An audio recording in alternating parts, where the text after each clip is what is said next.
Hello, everybody. Welcome back to the Locks of the Day podcast. This is episode number 23. I'm back here with Andrew and Zach. We're here for a little Thursday game special only. All our games, all of our picks are today, Thursday.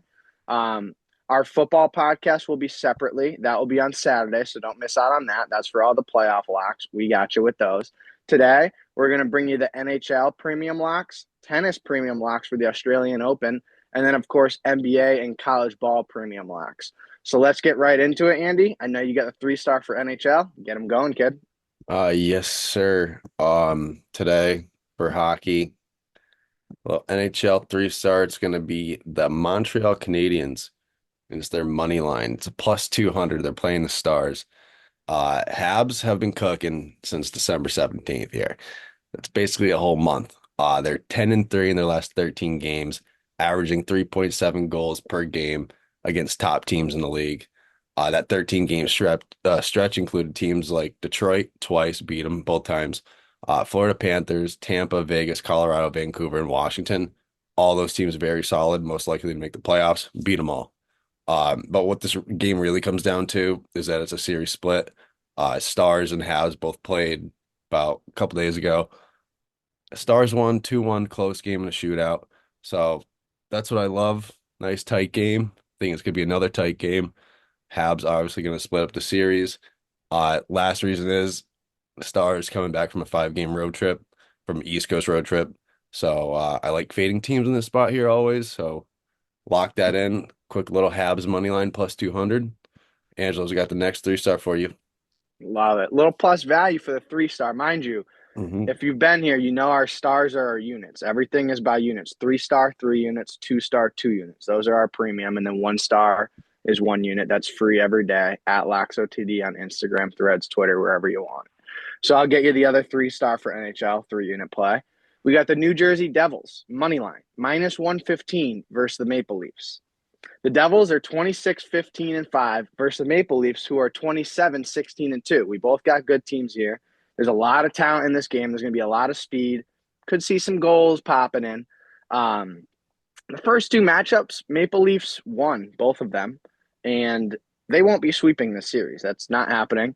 The Devils are too talented and high powered to lose 3 straight to the Leafs. If they do lose 3 straight to the Leafs, they're a sorry team. I'm a Devils fan. It's not why I picked them, but they're winning this game. We are not losing 3 games to the Leafs. I'll be embarrassed. Sorry, Zach. I know you're a Leafs fan. It's not happening. Jack Hughes and Bratt, they've just been a lethal duo this year for the Devils. They have been the past few years, but this year they're really kicking into gear. And then adding Markstrom for goalie filled the gap that they've needed for their lineup since Martin Brodeur has been gone 10 years ago. I mean, the Devils have never been built for a cup since then. Like, if you don't have a good goalie, you're not making it. Simple as that. And we finally got our goalie.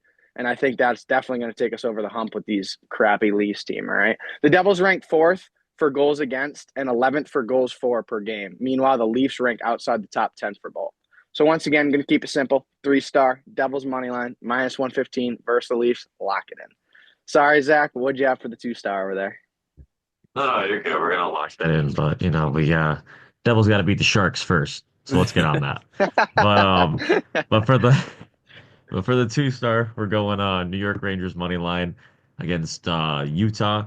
So this is coming off another series split. Utah beat these guys beginning of the year. It was a 6-5 win for Utah in overtime. And right now, what I like about this game is that these two teams are kind of trending in different directions. The Rangers have won 3 out of 5, but they're on a 5-game point streak. They've beaten good teams in that time. They've beaten Vegas. They lost in overtime to Dallas and the Avalanche as well. And they're just kind of doing very well offensively. They're getting over 3 goals a game during this span. They're holding teams to just a couple of goals a game, right around 2.5. And meanwhile, you have Utah. Utah is on a streak where they've lost 4 out of 5. They're only putting in 1.7 goals a game during that time. They've had a lot of trouble scoring, and they're giving up just about 3.4 goals a game as well. I think mainly in this one for me is that you have the Rangers who were trying to get their season back on track. They've traded their captain. They've looked decent. They have a lot of firepower on that team, and for them to be a 500 team just doesn't look right. This Utah team is kind of starting to come back down to earth. They started off really hot this year, and now they're down to the point where they're a 500 team, which is kind of more so where they should be. So I think you just have two teams going in different directions. The Rangers take the split tonight, and there's very good value on the Rangers at a minus 115. So the Rangers has our two-star over Lock the that trip. in. Those are our three NHL locks for you. All good lines. You got two minus 115s plus 200. We're seeing value tonight, fellas. So now I'll lock in with the Australian Open tennis locks, which we swept last week for podcast, and we're going to do it again this week. So we're going to kick it off with a 3-star. We got Alexander Zverev minus 6.5 at a minus 150 versus Jacob Fernley on DraftKings. Now, Alexander Zverev, if you know tennis, they call him Sasha Zverev. He's ranked number 2 in the world, and he's been playing absolutely insane. I mean, his serving has been close to perfection, and he's barely giving up any break points at all. Mind you, he's obviously playing top players consistently and beating them. He's 12-1 in his last 13 matches. He's amazing on all surfaces. There's really not much weakness to his game. Then you're going to go on the other hand, we got Jacob Fernley, who's a 23-year-old good player. He's actually, I don't want to say up and coming. He's kind of been in the game for the past year and a half, but he's inconsistent. He's not going to beat a Zverev. Like, very unlikely. He'd have to play the best match of his life to beat Zverev. But his last 2 matches to bring him here, he has beaten Nick Kyrgios and Arthur Kaksaw, who's you can't really overlook that. Those are 2 good players. So Fernley is playing very well, but Zverev is simply that good, and he's going to give him problems that he hasn't seen recently. So lock in a 3-star, Alexander Zverev, minus 6.5 at a minus 150. And then for the 2-star, we got Jack Draper, minus 5.5 at a minus 130 versus Alexander Vukic. Jack Draper is ranked 18th in the world and has been a beast this past year. Definitely the best year of his career. He stepped up his consistency game, which was a big problem for him, and that's what cracked him up into the top 20. He's 9-1 in his last 10 matches, beating players like Taylor Fritz, who's number 4 in the world, Karen Khachanov, who we don't like, but he's number 19 in the world, Tomas Macic, who cashed for us last week. He's number 25 in the world. Keep an eye on him for versus Djokovic as well, like a plus 3 something. Hercax, who's number 17 in the world. So, I mean, Draper's beating good players. He's a great player. Clearly, he's feeling his game right now, and he's just playing up to his potential. Meanwhile, on the other hand, you got Vukic, who's a very inconsistent player and who cannot beat those top players.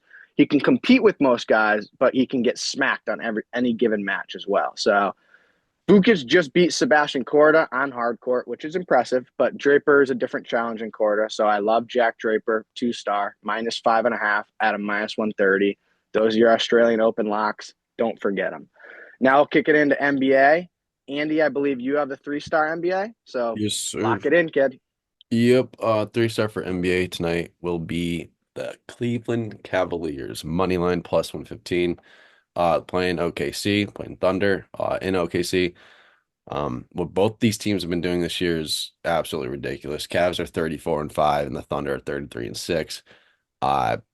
Both of them played about 10 days ago. Cavs won by 7 at home. Usually I'd say split these up because it's a 2-game series, but I'm going to pass up on that, and here's why. When the Cavs and the Thunder played, both Cavaliers bigs, Jarrett Allen and Evan Mobley, went crazy.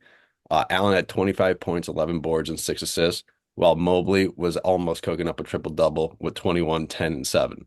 And I think the Cavs will be looking to get those bigs going again, with Isaiah Hartenstein being out for the Thunder tonight.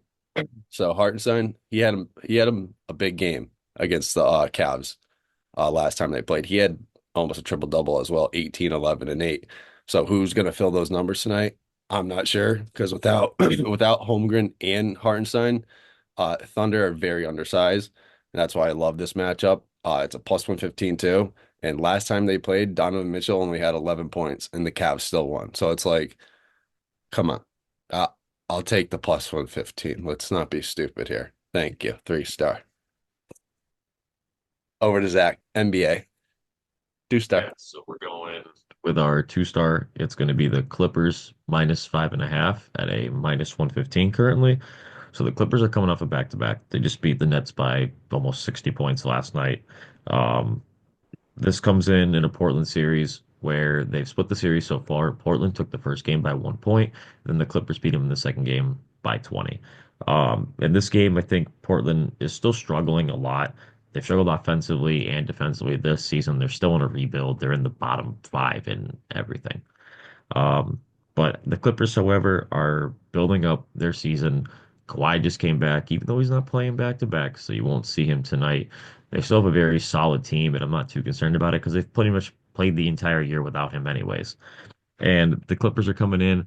They're a top five defensive team. They're the fourth best defensive team in the NBA. They have the third best defensive rating in the NBA. And when they played Portland both times, they've held them to just over 100 points.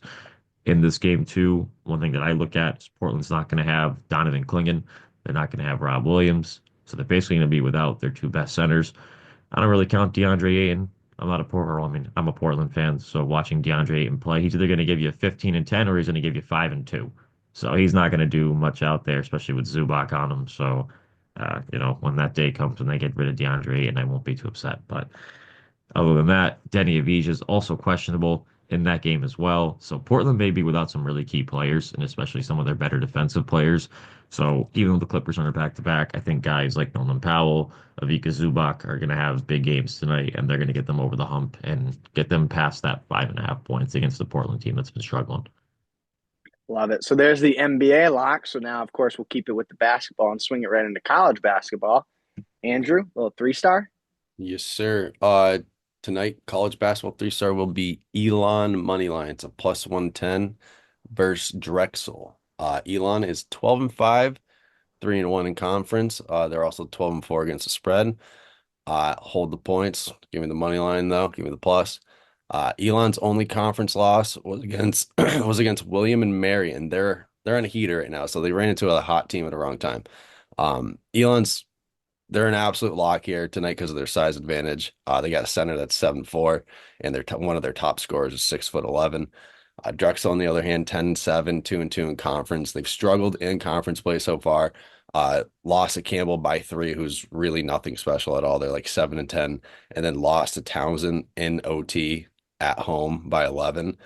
I don't know how you're losing in overtime by 11. That's bad. And then their 2 conference wins are against the worst teams in that Colonial Athletic Conference, Stony Brook and North Carolina AT&T or A&T. But that's really why I like this pick, is because Drexel's not good at all in conference. So give me a plus 110 here with Elon, 3-star plus 110. Thank you. Over to Zach. Yeah. For our 2-star, we're keeping it also in the small school area. We're going with the Marist Red Foxes. We're going with the money line. So we're going Marist money line minus 125. They're coming out of the Metro Atlantic Athletic Conference, the other MAC. So they're playing St. Peter's tonight on the road. The big one in this one is that St. Peter's has struggled a lot this season in conference play. They're 1-4 in conference play, but they're only averaging 58 points a game. So they're struggling to score. They've put up 40 points multiple times already in conference play, and they've struggled a lot against some of the decent top teams in the conference. And Marist has done the opposite. Marist is the top team in this conference. They're 12-2. They're 5-0. They've competed well outside of conference play and non-conference play as well. And they're just competing with these bigger schools, which kind of tells me that come March, this is a team that's going to compete for a conference championship and that you could see in the NCAA tournament. But Marist is a team that's leading their conference in points, they're leading their conference in defense and defensive rating, points per game. The list goes on here. Steals, blocks, turnovers. I can keep going. This team is just everywhere, and they're led by probably the best player. They got 3 guys who scored in double figures, one being Josh Pasquarelli. That doesn't get more Italian. I don't know what does. But in this case, Marist is the more experienced team. They have the better team in this game. I think the value is very good. A minus 125 in this game. I think I'm going to take the better team, and if St. Peter's does it for me, then I get beat out. But I like Marist minus 125. Love it. So there's all of our locks for today, Thursday. You boys got anything else before I wrap it up? No, nothing. We're all good. Beautiful. Well, like I said, there's our locks. You got NHL, you got tennis, NBA, college ball. Don't miss out. We got everything right there for you. So that wraps up podcast number 23.